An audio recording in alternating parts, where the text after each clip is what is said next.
सभी को नमस्कार। करियर फर्स्ट चैनल पर आप सबका स्वागत है।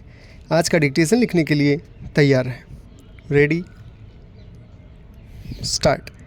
राष्ट्रीय सफाई कर्मचारी आयोग अधिनियम का पारित होना इस वर्ष की एक अत्यंत महत्वपूर्ण घटना थी, जिससे सफाई कर्मचारियों की मुक्ति और पुनर्वास के त्वरित कार्यान्वयन में मदद मिलेगी।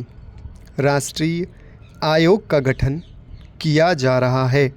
सरकार देश के कुछ भागों में अनुसूचित जातियों पर होने वाले अत्याचार से उत्पन्न स्थिति के प्रति पूरी तरह से जागरूक है। कानून के अंतर्गत अनुसूचित जाति की रक्षा तथा उनके लिए बने सामाजिक आर्थिक विकास कार्यक्रमों का कारगर कार्यान्वयन सुनिश्चित किया जाएगा। अनुसूचित जातियों के कल्याण की योजनाओं में विशेष घटक योजना के लिए विशेष केंद्रीय समिति के अंतर्गत आवंटन में वृद्धि की गई और उसके कार्य क्षेत्र को बढ़ाया गया, ताकि जिन क्षेत्रों में अनुसूचित जाति की जनसंख्या 50% या इससे अधिक है, उन क्षेत्रों में आधारिक संरचना के विकास की योजनाओं को इसमें शामिल किया जा सके। इस वर्ष के दौरान लगभग 21 लाख अनुसूचित जाति के परिवारों और 8 लाख अनुसूचित जनजाति के परिवारों को 20 सूत्रीय कार्यक्रम के अंतर्गत गरीबी की रेखा से ऊपर आने में सहायता दी गई। इस वर्ष के दौरान सहायता प्राप्त अनुसूचित जाति एवं अनुसूचित जनजाति के इन परिवारों की संख्या बढ़ जाने की संभावना है। जिन क्षेत्रों में जनजातीय महिला साक्षरता बहुत कम है, उनमें इस वर्ष शिक्षा प्रसार बनाने की योजना शुरू की गई।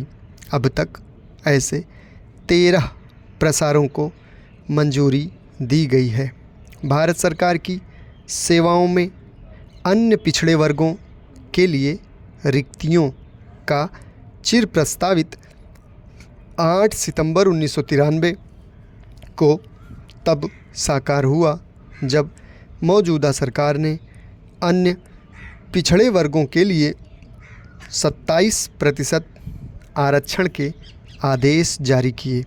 इसके साथ देश के अन्य पिछड़े वर्गों की एक सर्वाधिक महत्वपूर्ण आवश्यकताएं भी पूरी हुई।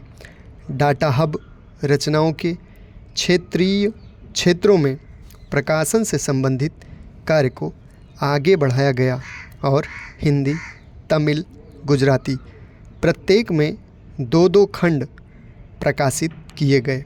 अन्य क्षेत्रों में भी कार्य की बहुत अच्छी प्रगति हो रही है। अल्पसंख्यकों के आर्थिक विकास के संवर्धन के लिए राष्ट्रीय अल्पसंख्यक वित्त और विकास निगम इस वर्ष काम शुरू कर देगा, जिसकी प्राधिकृत शेयर पूंजी 500 करोड़ रुपए होगी। भारतीय जनजातीय सहकारी विपणन विकास महासंघ का कारोबार चालू वर्ष में काफ़ी अधिक बढ़ जाने की संभावना है। राष्ट्रीय पिछड़ी जाति वित्त और विकास निगम ने चालू वर्ष के दौरान उल्लेखनीय प्रगति की है। इस वर्ष के दौरान इसने 80 करोड़ रुपए के ऋण मंजूर किए और आगामी वर्ष में इसका प्रस्ताव अपने काम को दुगना कर देने का है। समाप्त। धन्यवाद।